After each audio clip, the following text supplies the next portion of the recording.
Congress figured out pretty soon that the value of that spectrum was going to other parties, not the government.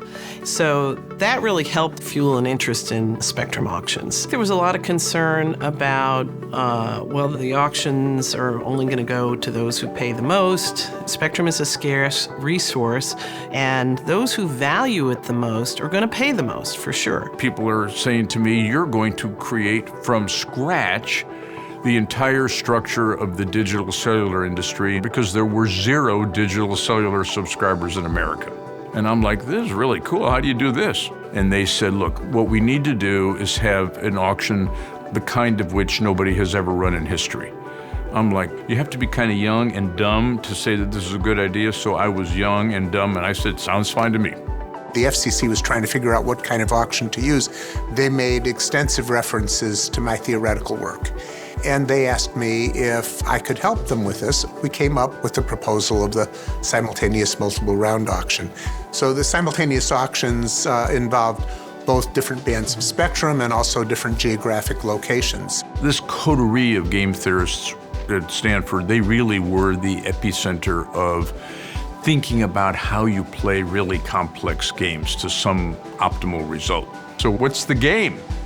They said the game is we want people to pay the lowest possible price to be the highest bidder. We wanted them to have paid what it took to win, but to have plenty of reserve firepower to build the network. Because what we wanted was a race to build these networks all across the country so that we could have the maximum increase in subscriptions.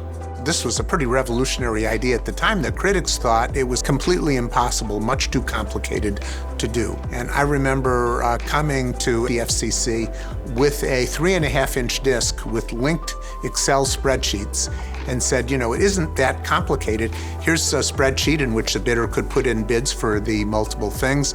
It has software that checks whether the bid is eligible. There's another spreadsheet that will import the bids from that and then compute the prices for the next round.